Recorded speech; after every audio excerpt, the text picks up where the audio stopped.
Seorang prajurit militer tengah berada dalam sebuah perang. Prajurit itu bernama Oleg. Salah, maksudnya Oleg ya guys ya. Oleg harus dibuat lunglai akibat beberapa kali terkena pengeboman. Dan tak lama kemudian seorang pramugari membangunkan Oleg. Oleg merasa lega karena berkat si pramugari itu ia telah mengakhiri mimpi buruknya barusan. Setelah itu mengetahui pendaratan akan segera dilakukan, Oleg segera menelpon temannya untuk reuni di Norwegia. Saat pengecekan di bandara, awalnya Oleg dipandang sebelah mata karena beberapa dokumen pelengkap pasportnya ada yang belum ditandatangani. Namun setelah Oleg menunjukkan kartu bahwa ia merupakan seorang mantan prajurit militer, petugas di bandara itu meloloskan Oleg untuk memasuki negara Norwegia. Setibanya di Norwegia, teman pertama yang ia temui bernama Roman yang merupakan seorang ilmuwan. Saat ditemui Oleg, Roman tengah memancing ikan. Setelah itu, Roman segera mengajak Oleg untuk bertemu dengan teman-temannya yang lain, yakni Igor dan Zhenya. Roman menuturkan bahwa Igor yang saat ini bekerja sebagai asisten lab di Moskow ingin berbicara serius mengenai sebuah rakitan senapan yang dirancang olehnya. Dan tak ingin membuang waktu lama, Oleg segera mengajak Roman dan Igor untuk menunjukkan senapan hasil rakitannya. Sekalian mengajak Zhenya yang saat ini menjadi seorang dokter sains. Saat melihat senapan itu, Oleg agak terkagum karena senapan itu dibuat dari material metal yang begitu padat. Roman yang telah memegang handicam menyuruh Oleg untuk mengetes tembakan senapan itu dari jarak 500 meter. Namun saat Oleg mulai menarik pelatuk senapan itu tak bekerja. Mengetahui hal itu, Roman menyuruh Igor untuk membenahi baterai senapan itu. Dan setelah itu, Oleg bersiap kembali mengetes tembakan dari senapan itu. Semuanya dibuat terkejut karena satu tembakan senapan itu mampu membuat lubang besar pada sebuah dinding beton. Ingin mengetes lebih lanjut damage dari senapan itu, Roman menyuruh Oleg untuk kali ini membidik sebuah jembatan besi. Zhenya menyuruh Oleg agar merobohkan jembatan itu dengan sekali tembak saja. Oleg merasa hal itu tak mungkin dilakukan sehingga ia melakukan tembakan berkali-kali ke jembatan besi itu. Setelah Oleg menembakkan senapannya, mereka semua awalnya mengira jembatan besi itu terlalu kokoh untuk dirubuhkan. Sembari mulai memperkirakan bahwa mereka pasti akan mendapatkan hadiah Nobel dari Parlemen Norwegia jika mereka memperkenalkan senjata senapan itu kepada militer Norwegia. Dan tak lama kemudian mereka semua dibuat terkejut mengetahui ternyata tembakan Oleg tadi bekerja dan membuat seluruh tiang besi jembatan itu roboh.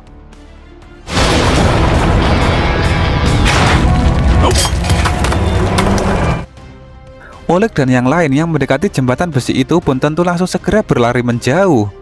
Seusai itu mereka berempat mulai membicarakan mengenai rencana untuk memperkenalkan senjata senapan itu kepada Parlemen Norwegia. Mengetahui memperkenalkan suatu produk ke parlemen tidaklah mudah, Roman menyarankan Oleg untuk menemui Igor yang pernah menjadi reporter di media. Roman berharap dengan bantuan Igor akan lebih mudah untuk berkoneksi dengan orang parlemen. Oleg mengerti dan keesokan harinya Oleg segera mencari Igor. Dan setelah bertemu dengannya, Igor agak terkejut melihat Oleg karena sudah lama tidak bertemu. Oleg pun kemudian segera menyampaikan maksud tujuannya kepada Igor yang mengaku telah menikah dan memiliki seorang anak. Oleg yang menyodorkan flash disk rekaman mulai menjelaskan produk senapan terbarunya kepada Igor dengan maksud agar dapat diperkenalkan kepada Parlemen Norwegia. Oleg yakin dengan penemuan senapan canggih itu akan dapat membuat revolusi senjata bagi Norwegia. Selain itu, Oleg yang saat ini telah pensiun dari menjadi seorang prajurit militer dapat mendapat cuan dari penemuan senapannya itu. Walaupun Igor mau untuk membantu Oleg, namun ia menyadari bahwa untuk berinteraksi dengan orang-orang parlemen tidaklah mudah. Namun Igor yang tidak ingin mengecewakan Oleg mencoba untuk meminta bantuan kepada istrinya yang bernama Uliana, yang saat ini menjadi koresponden televisi. Igor memperkirakan dengan koneksi istrinya, produk senapan Oleg dapat diperkenalkan kepada Parlemen Norwegia. Lalu ketika anak Igor yang bernama Kirill yang sempat mendengar percakapan itu disuruh ayahnya untuk menyapa Oleg. Oleg mengerti dan keesokan harinya ia yang telah diberi kontak nomor Uliana segera menghubunginya. Uliana yang sudah diberitahu suaminya pun jadi langsung segera cepat menemui Oleg. Uliana langsung menyuruh Oleg untuk menemui seorang aparat parlemen yang ia ketahui. Oleg mengerti kemudian ia segera menemuinya. Saat bertemu langsung dengannya, Oleg langsung menyodorkan kembali flash disk rekaman mengenai senapan temuannya.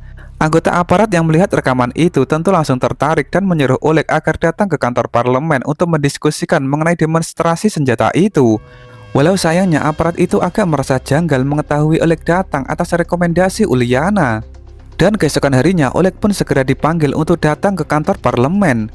Saat mau masuk ke sana, Oleg dicek oleh petugas penjara yang sebut saja namanya adalah Alex. Alek menyita HP milik Oleg sebelum menemui ketua parlemen. Dan saat Oleg kembali mempresentasikan mengenai senapan itu, ketua parlemen itu langsung setuju untuk didemonstrasikan. Sepulang dari kantor parlemen, Oleg langsung menceritakan mengenai hal itu kepada Roman. Tak disangka seorang mata-mata secara diam-diam terus mengintai Oleg. Sepertinya mata-mata itu merupakan suruhan dari ketua parlemen.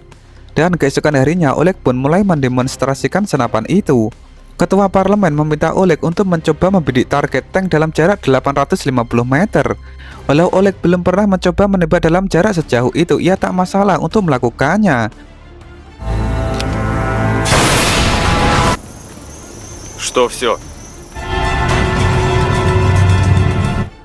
Seketika ketua parlemen itu dibuat beneran lebih takjub karena senapan itu beneran memiliki damage yang begitu dahsyat sampai membuat tank yang dibidik meledak hancur berkeping-keping. Ketua parlemen itu pun kemudian mengundang Oleg untuk esok hari datang di lembaga pengembangan strategi pertahanan Norwegia. Igor yang mengetahui hal itu ikut senang Oleg bisa terus mempromosikan senapan itu. Lalu saat setibanya di sana, kali ini Igor menemani Oleg. Kali ini ketua parlemen mengundang beberapa reporter untuk merekam demonstrasi senapan itu. Oleg yang disuruh untuk membidik dengan jarak 500 meter seperti saat di video rekamannya pun mulai bersiap. Dan ketika ia telah menarik pelatuknya, semua reporter dibuat terkagum karena hempasan ledakan itu begitu kuat.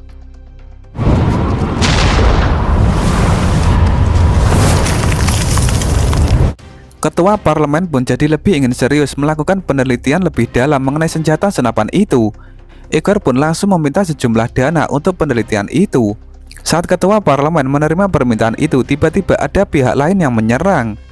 Orang itu ternyata adalah Alek yang ternyata jadi menginginkan senjata senapan itu juga.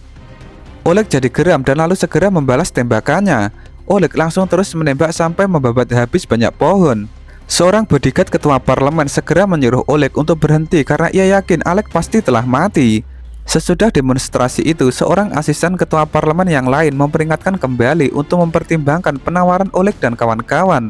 Karena orang itu mencurigai Oleg dan kawan-kawan sedang bersekongkol untuk tujuan tersembunyi. Ketua parlemen yang disadari beberapa data Igor dan Uliana yang membantu Oleg jadi berbalik ingin menghabisi Oleg dan kawan-kawan. Untuk itu di keesokan harinya ketua parlemen itu mulai mengirim beberapa orang untuk pergi ke rumah Igor. Kirill yang tak menyadari dan mengira orang-orang yang datang itu merupakan seorang pengantar pizza hanya sekedar menceritakan kepada Oleg. Oleg tentu langsung mengerti, kemudian ia menyuruh Kirill untuk tetap di luar sementara dirinya segera memasuki rumah Kirill.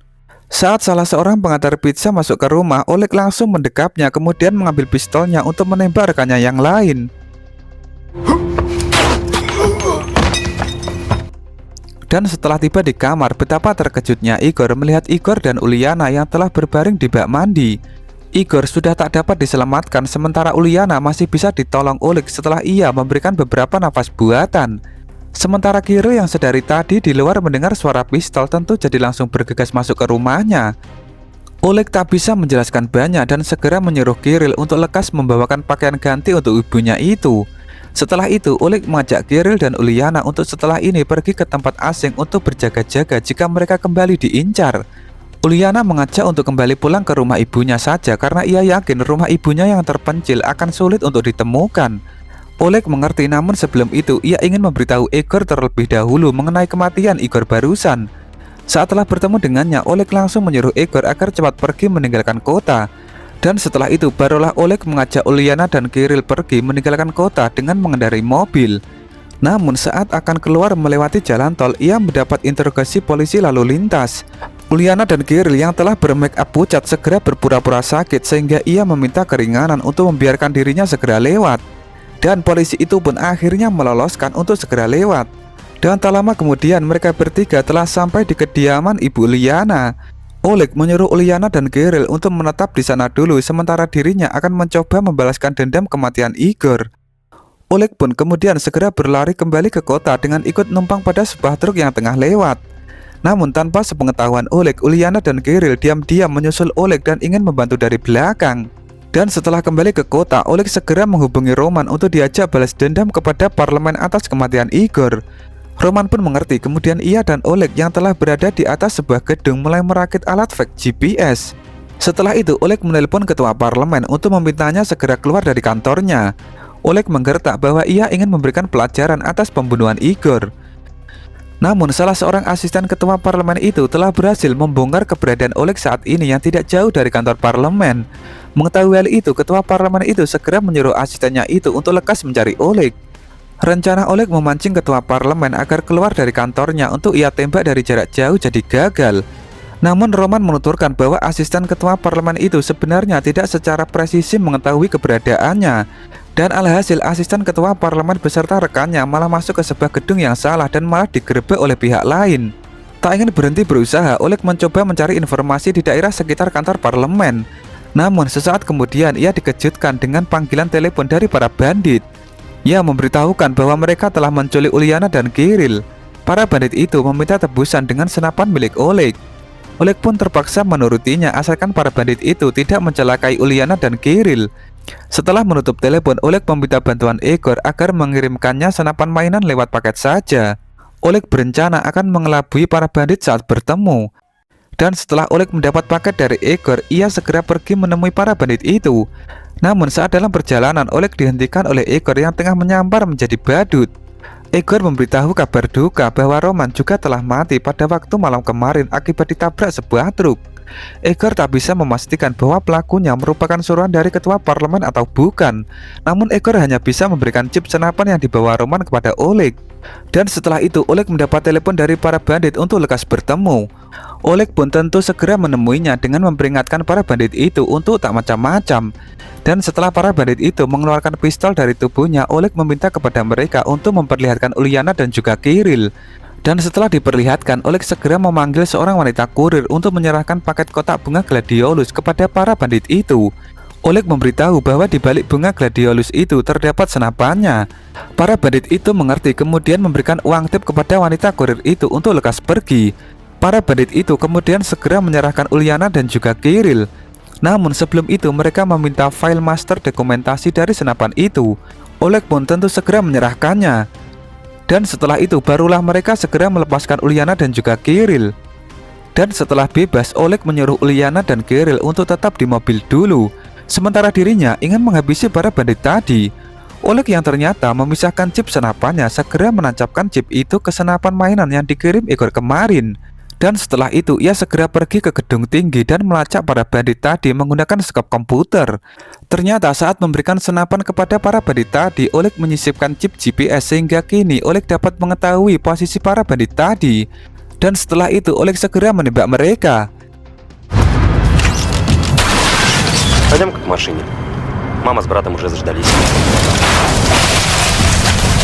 Ledakan tembakan itu begitu keras sampai orang-orang di sekitar jadi langsung panik. Setelah itu, Oleg segera berpura-pura segera pergi dari atas gedung itu sembari memberikan senapan mainan itu kepada seorang bocil yang ada di sana. Dan ketika Oleg hampir ke polisi untuk ditanya mengenai kejadian yang barusan terjadi, Oleg hanya mengaku bahwa dirinya melihat kejadian tadi adalah sebuah kecelakaan. Setelah itu, Oleg segera mengajak Uliana dan Kirill untuk kembali ke rumah ibunya dan hidup tenang di sana.